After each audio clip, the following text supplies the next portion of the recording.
Bonjour à tous, c'est Aurélien Scientifique, j'espère que vous allez bien. Moi ça va bien, aujourd'hui on se retrouve pour une nouvelle vidéo pour le vent. Alors désolé, je suis enrouée. Donc comme vous le savez, je suis en vigilance orange. J'ai fait aussi une vidéo sur météorologique Aurélien que j'ai pas encore postée d'ailleurs. Donc le vent touche toujours à 90 km/h en rafale. On a atteint quand même les 110 km/h. Les 110 km/h dans la nuit, en rafale aussi. Donc on annonce peut-être des orages aujourd'hui, cet après-midi. Donc là c'est pour le vent. Hein. Donc on n'a pas eu d'orage hier, même si on a failli en avoir un. Donc je vais pas vous faire une vidéo trop longue. Ce que j'ai d'autre à vous dire, c'est qu'on est en vigilance jusqu'à 6h et que... Ah oui, sinon on attend de l'instabilité un peu sur sur les prochains jours, donc toujours un temps mitigé. Ça c'est bien, hein, j'aime bien ce temps-là parce qu'au moins bon, on a des trucs à faire, c'est pas toujours beau temps, beau temps. Sinon voilà, c'est bien, toujours beau temps, cumulus, super. Le vent est frais, sud, sud-ouest, sud-est, il tourne le vent. Donc je vais pas vous faire une vidéo trop longue. Donc c'est la fin de cette vidéo. J'espère qu'elle vous aura plu. Merci aux 20 abonnés, comme je vous le dis. Bon, je le dis souvent, mais bon, je suis très contente. Donc à bientôt pour de prochaines vidéos. Salut! Le climat a changé, les gens sont tenus responsables lorsqu'ils font des erreurs. Aujourd'hui, après près de 40 ans de cavale, Cesare Battisti est incarcéré dans une prison de haute sécurité en Italie où il purge une peine.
Tu veux du pâté ou tu veux du saucisson? Et sur des dossiers très divers, qui sont complètement différents, c'est-à-dire qu'au moment où ils ont des problèmes, où ils se font interpeller, où ils sont obligés de fuir, ils sont dans des pays tiers. Et donc là, c'est là où l'éventuel accord d'extradition joue. Mais pour revenir sur le cas Carlos Ghosn, le Liban est donc tenu d'organiser quand même un procès pour l'éventuel, pour les malversations supposées réalisées au Japon.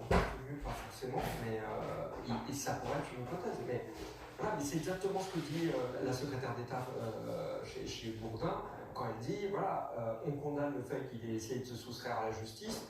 En revanche, s'il revenait en France, on ne l'extraderait pas. C'est pas une fleur à Carlos Ghosn. C'est que ça soit Carlos Ghosn ou moi, Mathieu Suc, changer de vous, qui a commis un crime, on ne nous extrade pas, quel que soit le citoyen.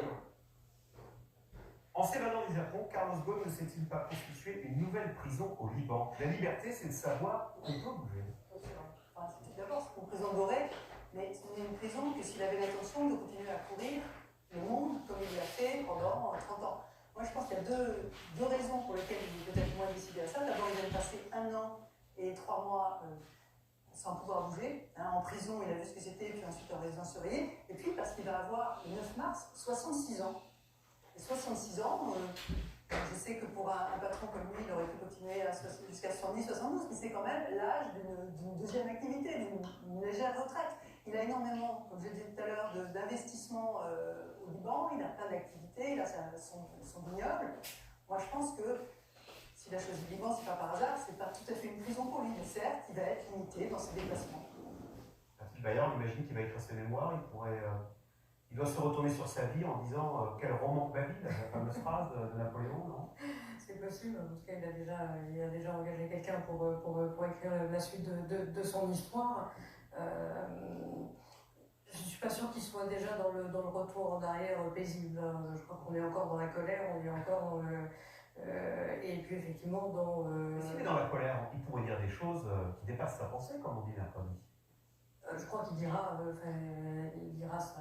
sa vérité à lui, et donc il dira certainement qu'il pense avoir été piégé par l'islam, il dira ce qu'il pense de la justice japonaise. Je doute qu'il en dise beaucoup sur la France, même si je pense qu'il a aussi de la colère vis-à-vis des autorités françaises, dont il estime, lui, qu'elles ne l'ont pas assez soutenu, mais je pense que dans les circonstances actuelles, c'est peut-être pas la meilleure chose à faire.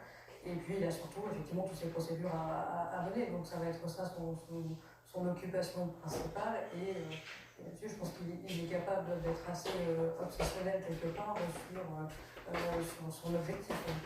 Mais qui avait évité, c'était quand même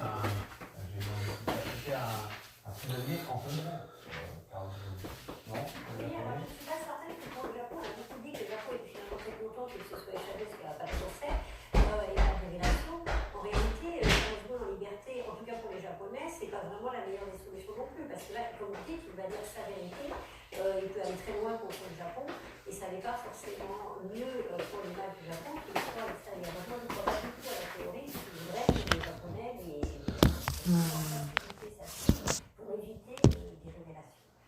Je pense que il peut faire dans un procès éventuellement à l'extérieur du Japon ou au cours de conférences de presse qui sont sans aucune réponse possible, immédiatement sont beaucoup plus ennuyeuses, et donc Tokyo aurait très certainement voulu faire ce procès au Japon. Comment ça va se passer cette conférence de presse? Il paraît que c'est lui-même qui choisit les journalistes qui seront accrédités. Donc il va prendre un journaliste du Figaro, un journaliste de la presse Financial Times, on imagine. Il sélectionne les médias, je ne suis pas sûre qu'il ait sélectionné les noms des journalistes. Il va prendre des journalistes japonais. Certainement. Non, certainement, je pense que c'est pas non plus du tout petit comité. Enfin, on verra ce jour-là comment ça se passe. Mais je pense qu'il y a pour le coup, sur un événement comme celui-là, un afflux de demande de la presse internationale qui est quand même relativement inédit. En tout cas, pour un dossier de... On va le suivre à la télé. J'imagine. Oui. Très bien. Enfin, j'attends de voir les conditions et je suis d'accord avec mes confrères. Moi, je crois qu'il ne faut pas en attendre trop. Concrètement, s'il en dit trop, il risque de